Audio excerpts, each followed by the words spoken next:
Welcome to TDS studios. Friends எல்லாம் சூப்பராக இருப்பீங்கன்னு நினைக்கிறேன். அந்த காலத்துலேருந்து தமிழ் சங்கம், ஜாதி சங்கம், மத சங்கம், இனச்சங்கம், அந்த சங்கம், இந்த சங்கம், ஊழியர் சங்கம், பணியாளர் சங்கம், அலுவலர் சங்கம், ஆக சங்கத்துக்கு பஞ்சமே இல்லை நம்ம நாட்டில். அந்த அளவுக்கு நிறைய சங்கங்களை பற்றி கேள்விப்பட்டிருப்பீங்க. ஆனால் இன்னைக்கு ஒரு புதிய சங்கத்தை பற்றி கேள்விப்பட போறீங்க. ஆச்சரியமாகவும் இருக்கு நமக்கு. தாத்தாக்கள் சங்கம். என்ன சங்கம்? தாத்தாக்கள் சங்கம். தாத்தாக்களுக்கு எதுக்கியா சங்கம்? பல்லு போன காலத்தில் சங்கம் வச்சு கொடி பிடிச்சி மீட்டிங் பேசி என்ன பண்ண போறாங்க அப்படின்னு தான் நம்ம நினைக்கிறோம். ஆனால் அதுக்குள்ள இருக்கிற விஷயம் பிரமாதமானது. தெலுங்கானா மாநிலத்தில் காமாரெட்டி அப்படிங்கிற ஒரு மாவட்டம் இருக்கு. அந்த மாவட்டத்தில் மோதே அப்படிங்கிற ஒரு கிராமம் இருக்கு. இந்த கிராமத்தில் தான் கடந்த 15 ஆண்டுகளாக இந்த தாத்தாக்கள் சங்கம் செயல்பட்டு வருது.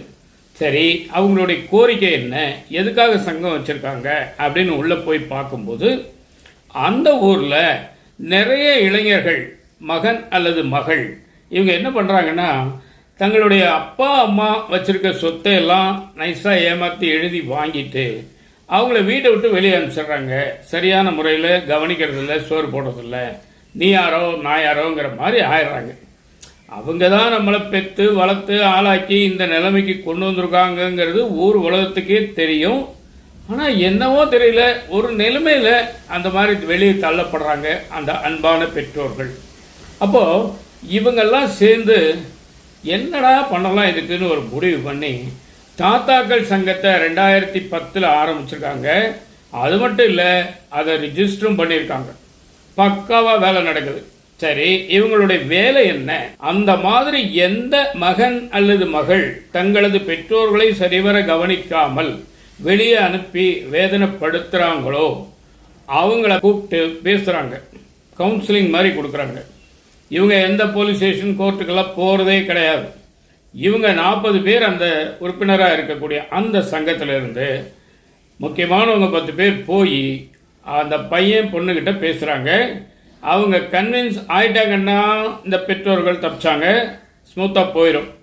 அவங்க ஒருவேளை கன்வின்ஸ் ஆகலை, ஒருவேளை பல வேளை கன்வின்ஸ் ஆக மாட்டேங்கிறாங்க, அபூர்வமாக ஒருத்தர் 2 பேர் தான் சரிங்கிறாங்க. அப்போது அந்த மாதிரி ஒத்துக்க மாட்டேன்னு அடம்பிடிக்கிறாங்க பார்த்தீங்களா, அவங்களுக்கு ஒரு நூதனமான தண்டனை கொடுக்குறாங்க.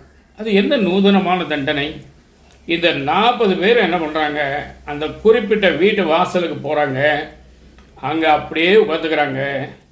ஒரு 2-3 பேர் சேர்ந்து சமையல் பண்ண ஆரம்பிச்சிடுறாங்க. அங்கேயே ஒரு அடுப்பை வச்சு விறக வச்சு சமையல் பண்ணுறாங்க. இப்போ 40-45 பேருக்கு உண்டான சமையல் அங்கே நடந்துட்டு இருக்கு. சமையல் முடிஞ்ச உடனே அந்த 40 பேர் சங்கத்தை சேர்ந்தவங்களும் இந்த வெளியில் தள்ளப்பட்ட அப்பாவி பெற்றோர்கள் 2 பேரும் அந்த வீட்டில் இருக்கக்கூடிய மகன் மகள் குழந்தைகள் எல்லாருக்குமே இவங்க அந்த சாப்பாடை போடுறாங்க. இதை பார்த்த உடனே ஓங்கைய எத்தனை நாளைக்கு போடுவீங்க அப்படிங்கிற எண்ணம் நமக்கு வரும். ஆனால் இது ஒரு சைக்காலஜின்னு சொல்லக்கூடிய உளவியல் வைத்தியம். அதில் என்ன பண்ணுறாங்க அப்படின்னா, தங்கள் வீட்டு முன்னாடி 40 பேர் வந்து சமையல் பண்ணுறது, நமக்கும் சாப்பாடு கொடுக்கறது, பெற்றோருக்கு கொடுக்கறதுங்கிறது ஒரு நாள் 2 நாளைக்கு சாதாரணமாக தெரியும். 3ஆவது நாள் அப்படி இல்லை. அந்த வெளியே அனுப்பின பையனோ பொண்ணோ அந்த குடும்பம் இருக்கும் இல்லைங்களா, அவங்களுக்கு ஒரு ஈகோ வந்துடும். நம்ம வீட்டு முன்னாடி இருந்தால் இந்த ஊருக்கே தெரிஞ்சிடுமே நம்ம வெளியே அனுப்பிச்ச விஷயம். அது மட்டும் இல்லை, அது அதோடு போகாமல் இப்படி கலாட்டா மாதிரி பண்ணுறாங்களே, தர்ணா பண்ணுறாங்களே, வாசலில் இப்படியே உட்காந்துருக்காங்களேன்னு பல விதமாக யோசித்து மெல்ல மெல்ல மெல்ல மனமாற்றங்கள் உண்டாகுது. அதுக்கப்புறம் என்ன பண்ணுறாங்க, இந்த சங்கத்தில் மன்னிப்பு கேட்டு லெட்டர் எழுதி கொடுக்க சொல்கிறாங்க. இனிமேல் என் பெற்றோர்களை நான் கவனமாக பார்த்து கொள்வேன், சரியான முறையில் உணவு கொடுப்பேன் அப்படின்னு சொல்லி அவங்கக்கிட்ட ஒரு லெட்டர் வாங்கிட்டு அதுக்கப்புறம் தான் இந்த போராட்டத்தை நிறுத்துறாங்க, இந்த நூதன தண்டனையை நிறுத்துறாங்க. என்ன ஒரு அற்புதமான யோசனை பார்த்தீங்களா?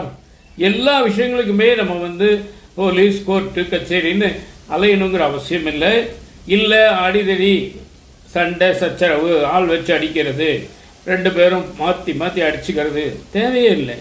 அழகான, ரொம்ப எளிமையான, அதே நேரம் ஆழமான இந்த ஒரு ட்ரீட்மெண்ட் ரொம்ப நல்லா இருக்கு. இது இன்னைக்கு தினத்தந்தி பேப்பரில் தற்செயலாக பார்த்தேன்.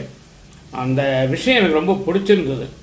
அதனால தான் இதை நான் சொல்கிறேன். அது மட்டும் இல்லை, அந்த மாதிரி வெளியில் அனுப்பக்கூடிய மகன் மகள் உங்களுக்கு நான் ஒரு சின்ன கோரிக்கை வைக்கிறேன். நான் பீஸா தான் சாப்பிடுவேன்னு அடம்பிடிக்கிறவங்ககிட்ட போய் தோசை சாப்பிடுங்க, ஊத்தப்பம் சாப்பிடுங்க, நல்லாயிருக்கும், உடம்புக்கு நல்லது அப்படின்னு சொன்னால் எரிச்சல் வரத்தான் செய்யும். ஏன்னா அவங்க காலம் பழைய காலம், அவங்களுக்கு அதான் தெரியும். பீஸா அவங்களுக்கு தெரியாது, அவங்களுக்கு பிடிக்காது. கொஞ்சம் அட்ஜஸ்ட் பண்ணிவிட்டு அப்படியே கலந்து நேர்ந்து போய் ஏன் அவங்கள நம்ம கடைசி வரைக்கும் நல்லா வச்சுக்கக்கூடாது? இதான் என் கேள்வி, இதான் இன்றைக்கி விஷயம். நிச்சயமாக இந்த விஷயம் உங்களுக்கு பிடிக்கலனாலும் பரவாயில்ல, கண்டிப்பாக யோசனை பண்ணுங்க.